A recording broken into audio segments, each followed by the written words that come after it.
Good morning class 10। आज हम नया चैप्टर नंबर 16 प्राणનો મિત્ર એ પાઠને સમજવા જઈ રહ્યા છીએ। ઓકે, પ્રાણનો મિત્ર એટલે કે પોતાની આત્માનો મિત્ર કોણ છે? તો એવો સાચો મિત્ર અહીંયા એક વૃક્ષને બતાવ્યો છે। ઓકે, તો શીર્ષકમાં શું છે? પ્રાણનો મિત્ર એટલે એક પોતાની જાનથી પણ વધારે, પોતાના જીવથી પણ વધારે એવો મિત્ર કોણ છે? એક વૃક્ષને અહીંયા સ્ટોરીમાં બતાવવામાં આવ્યું છે। ઓકે, તો આ ખૂબ જ સરસ મજાની સ્ટોરી છે। આ પાઠના જે લેખક છે એ છે રવિન્દ્રનાથ ટાગોર। ઓકે, કોણ છે મેઇન જે લેખક છે? રવિન્દ્રનાથ ટાગોર। રવિન્દ્રનાથ ટાગોરે આ જે વાર્તા છે એ વાર્તાને પોતાની ભાષા બંગાળી ભાષામાં લખેલી છે અને બંગાળીમાંથી ગુજરાતીમાં જે અનુવાદ કરીને આપણી સમક્ષ આ જે પાઠ અહીંયા પ્રસ્તુત કર્યો છે, ઓકે, તેના લેખક છે પ્રસાદ બ્રહ્મભટ્ટ। તો આ રીતે આ પાઠના બે લેખક છે, ધ્યાનમાં રાખજો। ઓકે, તો આપણે રવિન્દ્રનાથ ટાગોરનો થોડો પરિચય લઈ લઈએ અને એના પછી પાઠની થોડી સમરી સમજીએ। ઓકે, તો રવિન્દ્રનાથ ટાગોર જન્મ 7/5/1861 અને અવસાન 7/8/1941। રવિન્દ્રનાથ દેવેન્દ્રનાથ ટાગોરનો જન્મ કોલકાતામાં થયો હતો। Okay, first question Banega. તેમણે કાવ્ય, વાર્તા, નવલકથા, નાટક, ચરિત્રલેખો અને નિબંધો દ્વારા બંગાળી સાહિત્યમાં વિપુલ અને સમૃદ્ધ સર્જન કર્યું છે। ઓકે, પોસ્ટ માસ્તર, કાબુલીવાળા, દીદી, નષ્ટનીડ, શુદ્ધિત પાષાણ એમની ઉત્તમ વાર્તાઓ છે। ઘરે બાહિરે અને ગોરા તેમની વિશ્વવિખ્યાત નવલકથાઓ છે। માનસી, ચિત્રા, ચેતાલી, બલાકા એમના ઉત્તમ કાવ્ય સંગ્રહો છે। એમનું સર્જન ગુજરાતીમાં તથા અન્ય ભારતીય ભાષાઓમાં अनुवाद रूपे सुलभ છે। ओके, गीतांजलि, अब ये पॉइंट अंडरलाइन करके रखना, मोस्ट IMP। गीतांजलि काव्य संग्रह માટે તેમને વિશ્વવિખ્યાત નોબેલ પારિતોષિક પ્રાપ્ત થયો હતો। ઓકે, તો કયા કાવ્ય સંગ્રહ માટે રવિન્દ્રનાથ ટાગોરને નોબેલ પારિતોષિક પ્રાપ્ત થયો હતો? તો ગીતાંજલિ। ઓકે, ધ્યાનમાં રાખજો, મોસ્ટ IMP क्वेश्चन છે।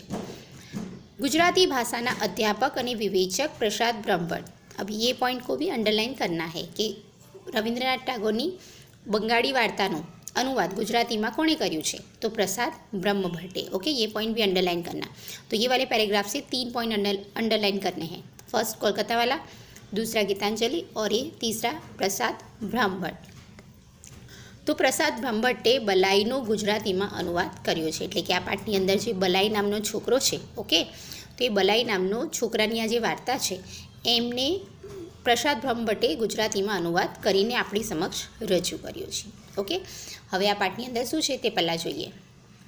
વૃક્ષો દ્વારા પ્રકૃતિ પ્રત્યે સ્વજન જેવી ઊંડી લાગણી અનુભવતા છોકરા બલાઈનો, ઓકે, તો અહીંયા શું કહે છે? वृक्षों, हम तो ज़्यादा प्रकृति को इतना महत्व नहीं देते हैं, ठीक है ना, एक पेड़ कटा है हमें क्या लेना देना है, पर ये प्रकृति हमें पूरा सृष्टि का संतुलन बना के रखती है, हमें स्वच्छ हवा देती है, बहुत सारे फ़ायदे करती है, ठीक है, ये तो सबको पता है। तो वृक्षों का भी जतन करना, उसकी सुरक्षा करना हमारा फ़र्ज़ है। तो यहाँ पे भी एक बच्चे को एक पेड़ से कितना लगाव है, वो पेड़ इतना खास नहीं है, फिर भी उसको इतना प्यार है कि जब वो कट जाता है तो उसको ऐसा लगता है जैसे मेरे शरीर में से मेरे प्राण चले गए, मेरा दोस्त मुझे छोड़कर चला गया। तो ऐसी बहुत अच्छी स्टोरी है ये। तो वृक्षों द्वारा प्रकृति प्रत्ये स्वजन, स्वजन એટલે પોતાનું જન, પોતાનું વ્યક્તિ, પોતાનું ખાસ, ઓકે, આપણી ફેમિલી મેમ્બર હોય એ રીતે।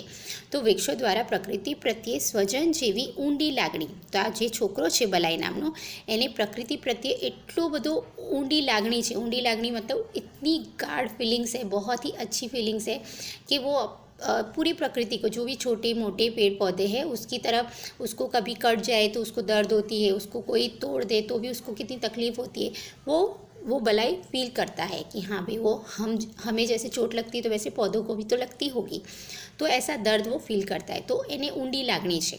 लागनी मतलब फीलिंग्स, ओके, ऊंडी मतलब गहरी, और स्वजन એટલે પોતાનું જન, પોતાનું ખાસ વ્યક્તિ।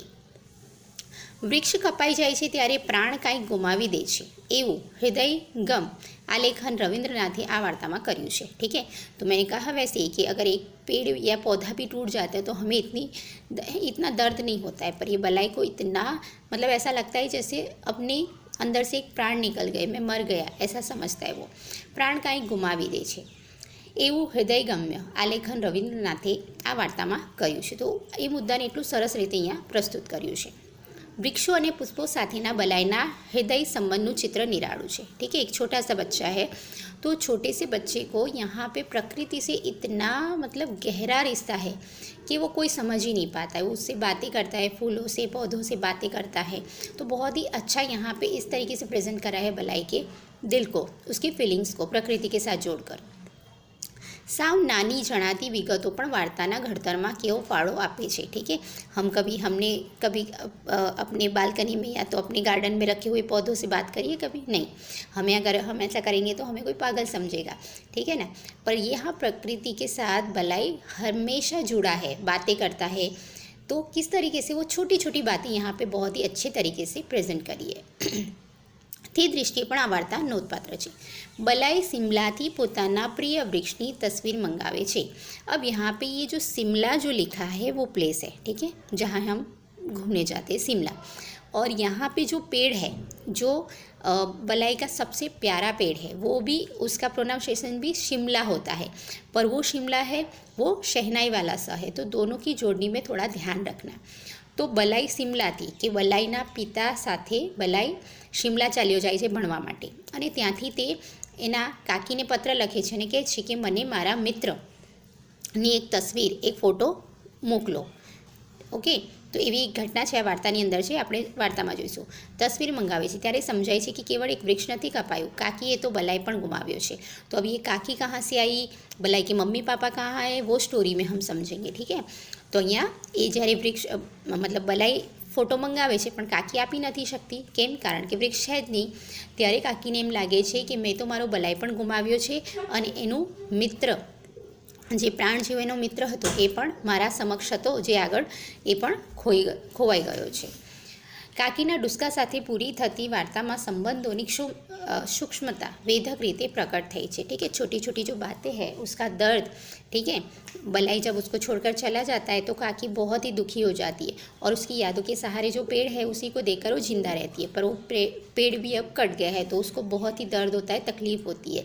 तो वो दर्द और तकलीफ भी इस लेसन में बताया है. गद्य स्वरूपे जाणे उर्मी काव्य होय तेवी टागोरे आ वार्तानी मावजत करी छे. तो रविन्द्रनाथ टागोरे आ वार्ताने खूब ज सुंदर रीते आपણા समक्ष रजू करी છે. ओके, तो हवे नानी नानी वातोने अने प्रकृति साथे बलाईने केवो नातो रिश्तो छे ते आपणे पाठमां समजीशुं. Okay, thank you.